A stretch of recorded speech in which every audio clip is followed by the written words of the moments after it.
Speaking of games that are were just kind of hastily thrown up onto Steam with no care, Quake 2, which did it even function on Steam out of the box? I don't know.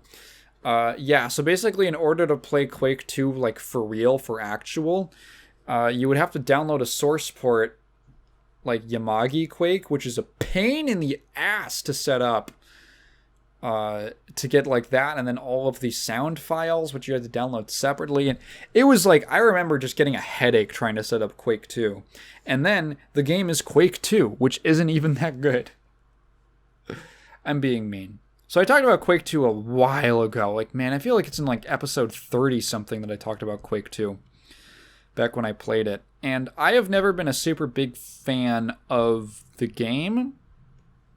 I can't say that I'm a huge Quake guy. When it comes to, because I am just when it comes to these FPSs, these retro boomer shooters, I'm a single player guy. I do not play multiplayer. I mean, good luck finding a Quake 2 multiplayer lobby nowadays. I'm just interested in the single player, and I much prefer Doom in that regard. I didn't care that much. The Quake 1 single player campaign is fine. It's okay. My problems with the Quake 1 single player campaign are largely come down to I just don't like the bullet sponge enemies. It makes all the weapons feel weaker, and it makes the game feel a lot more tedious. And that was, it's not even like, it is like an intentional thing, but the reason it's there is because hardware at the time was limited to the point that it wasn't like Doom where they could throw like 50 enemies on screen at once that you could like plow you could plow through like half of them pretty quickly. In Quake, it's full 3D, baby. So they have to cut down on how many actual character models are on screen, which means that they are kind of they have to bulk up the actual health of the enemies. And to me, that resulted in feeling a lot more, the weapons feel a lot weaker. I already said that. More tedious. I don't prefer it. Quake 2 doesn't quite have that problem. Not nearly as much. And it's also okay to throw some more enemies at you. Quake 2's problem is that it's just kind of boring. It's fine. It's an absolutely serviceable single player. It's just okay. It's not very difficult. I mean, I think I played it on like hard or very hard, and I had no issue at all.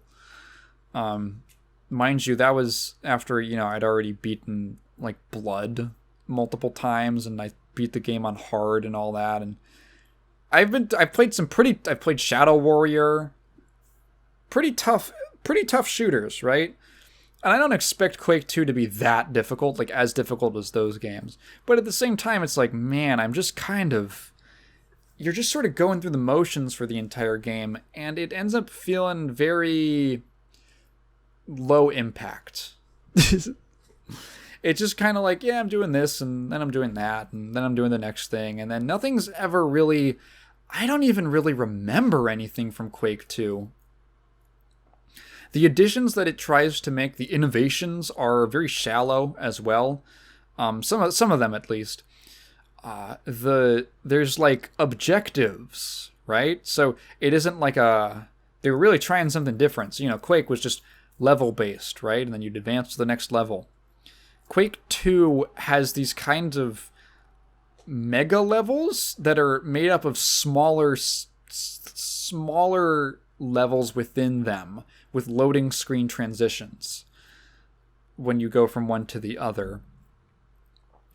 And it's the idea, so you'll get into the excuse me, you'll pop into the mission, I think is what they call it, the mission, and then there's all these little levels inside of that.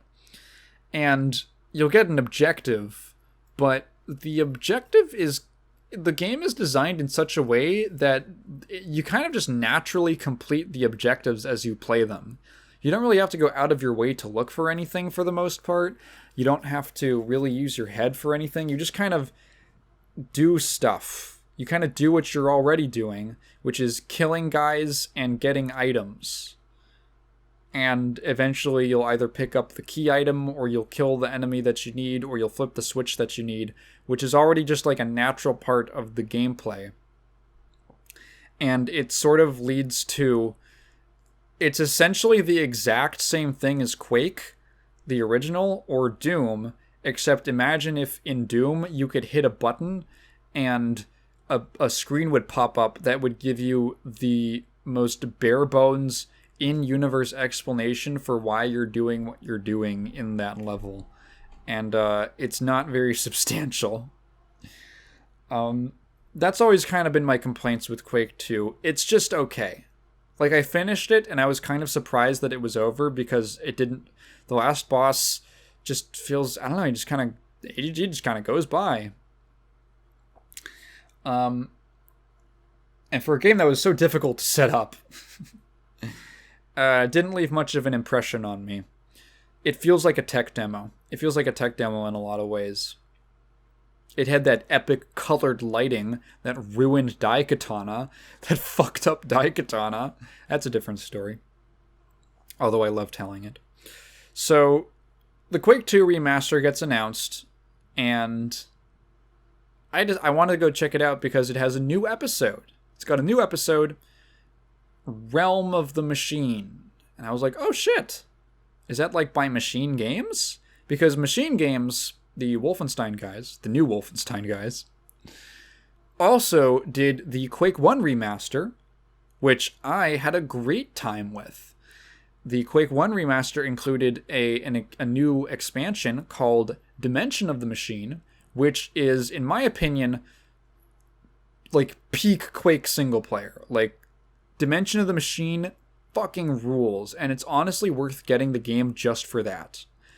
If you buy the remaster, you get a ton of content, because it also comes with the, like, 2 official expansions that I also played.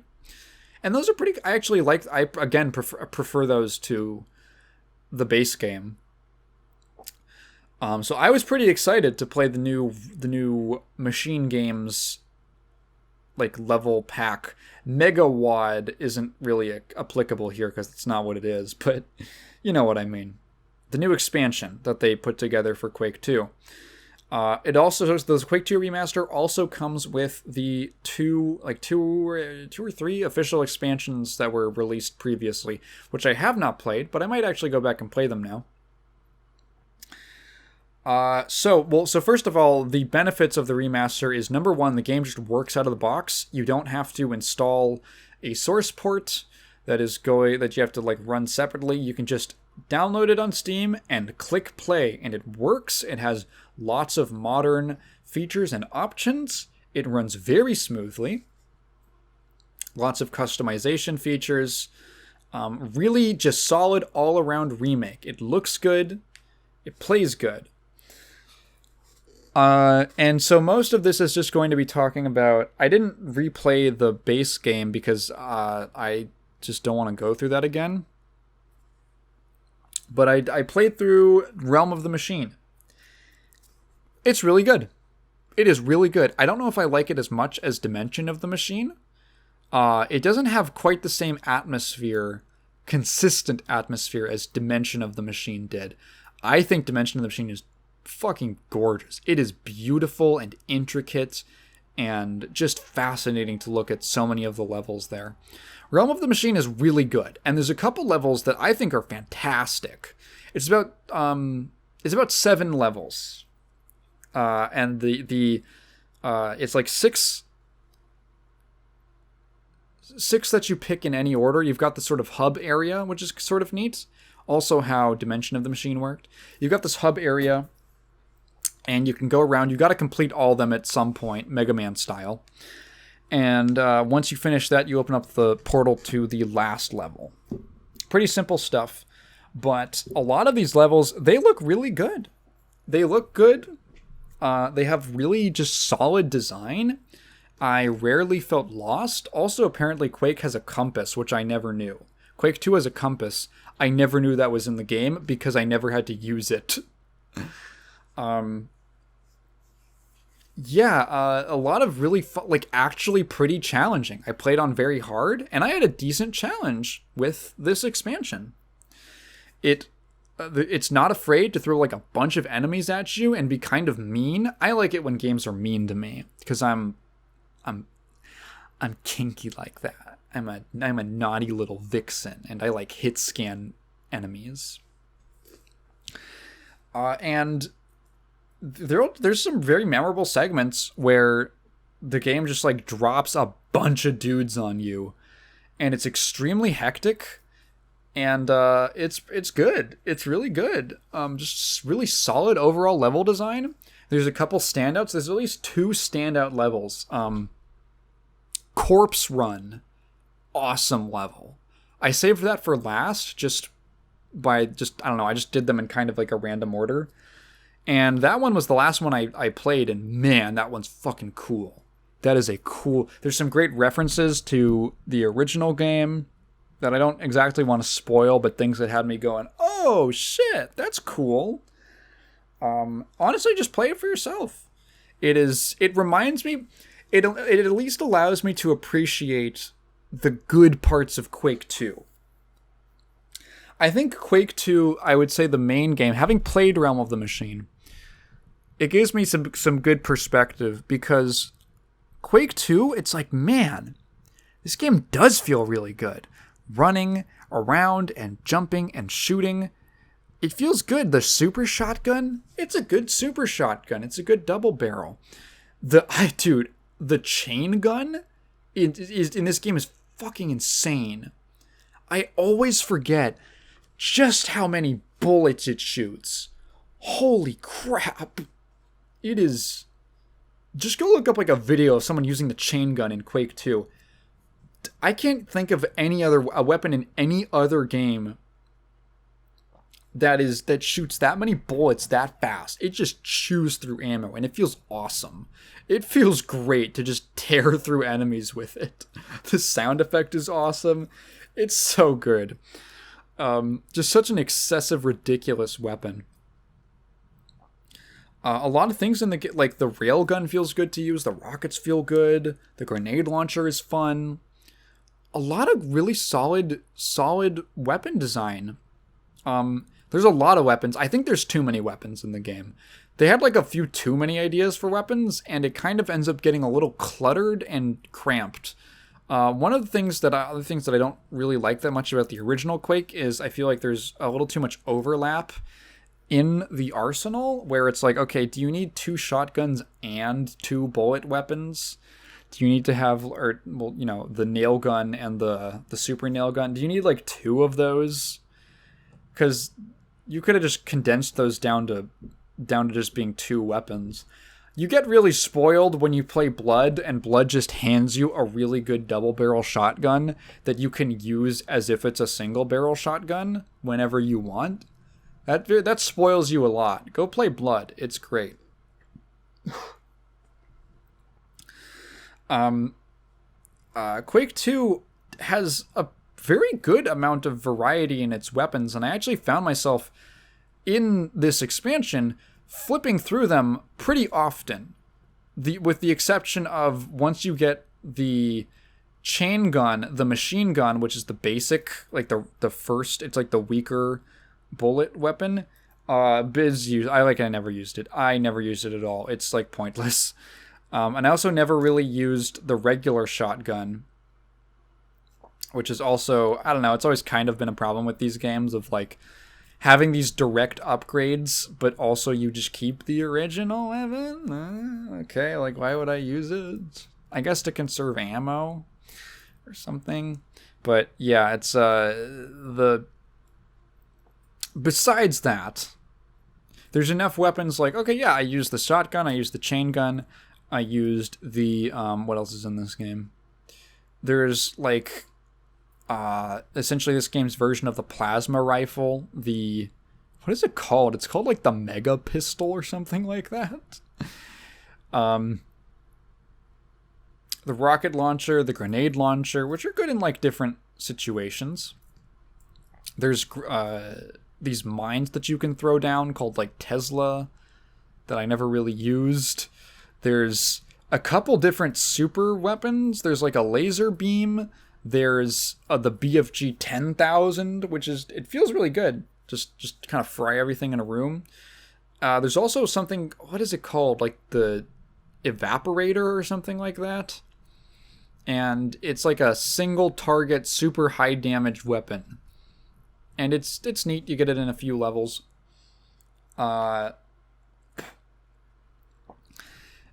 It feels like, yeah, it's a little much. It's a little cluttered. But overall, I think the arsenal is pretty solid. The one thing I don't like is the amount of recovery time, or like reload time, I suppose, to not use a stupid fighting game term, in between shots. Like, a lot of everything has some kind of wind down period. And it makes sense for like the shotgun, you know. It makes sense for the shotgun.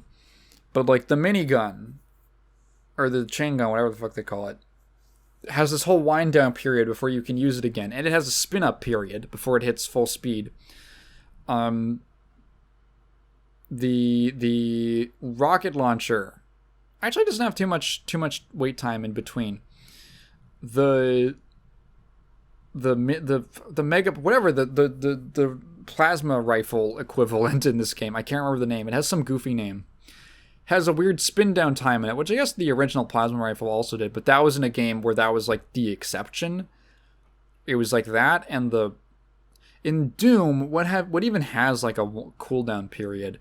The super shotgun, the plasma rifle, and the BFG. And all of three of those make sense, and they're also like a contrast to the other weapons which don't have that. The chain gun, no cooldown. The rocket launcher, no cooldown. The pistol, no real cooldown. And then in Quake too, yeah, like there wasn't, the shotgun I guess had a little bit of time in between shots, but other than that, it was like pretty, you just kind of like fire away. So you kind of have to design the game a little bit differently, and I don't know, you have to play a little bit more. I guess you could say it adds a strategic layer, but I don't know if it's not a strategic layer that I enjoy too much, because it feels just kind of like, well, I can't do the thing that I want to do right now in this fast-paced action shooter game. I can't just like shoot the gun that I want right now because I'm still in like the 30 frames of recovery from my gun like reloading or whatever. The railgun has recovery, just like everything has recovery on it, and I'm not a fan of it. Maybe I just need to get good, but not super into it. But I don't know, like other than that, the game does feel really good. It's a nice feeling game to play. I mean, it's id. They're known for knocking it out of the park with this style, and the framework that they built is great. It just took, I guess, more engaging level design to bring that out. Which is like, that's interesting, isn't it? Like, how many games are out there, you think, with really good combat, really good movement, really good like gameplay under those, like really like deep in there with a ton of potential? That's really cool and fun. But the level design or the enemy design just does not bring out the best in it. Because that's, you know, I think I wrote an essay forever ago about, like, blood and the combat in that game. And when I say combat, I mean, like, the whole thing. When I say combat in, like, a shooter, that means the weapons, the movement, the enemy design, and the level design. It's all, like, one thing, because it's every single component of that brings out. Every single component has to work in tandem with each other. The weapons have to be designed to, with some amount of intentionality, with like, what do they do? What are special properties that they have? Like, how much cooldown do they have? How much ammo do they have? How fast do they fire? What kind of damage do they do? What kind of special properties might it have? The enemies have to be designed with the weapons in mind, to be able to challenge those weapons interestingly, and then the enemies themselves have to be used in interesting ways to actually challenge those weapons. If you've ever played, that would be an interesting thing. If you ever played a game that had some really good gameplay and that just never really required you to tap into it, I'd be curious to hear about it. Like, what game failed its own combat system? What game let it down the most? But the Quake 2 Remaster, overall, good. If you own the game on Steam before, it's just an update to the game, so you don't have to buy it separately. It's not a new thing. It's just an update for the original Quake 2 port. And you can play, if you choose, you can play the original just like executable. You don't have to play the remaster version. You can change that in the launch options if you really want to, if you're a freak and you really want to, or some kind of historical purpose, which is good. You can keep that. So yeah, I would go check it out. How much is it on Steam even? How much is this bad boy going for? Oh, it's $10. It's a little pricey. A little pricey. Losey left a comment last time about how I need to play Quake 4. And that's true. I do need to play Quake 4 at some point. I'll wishlist it in case it goes on sale, because it's like $15 and I don't want to pay $15 for it. I'm just going to be honest.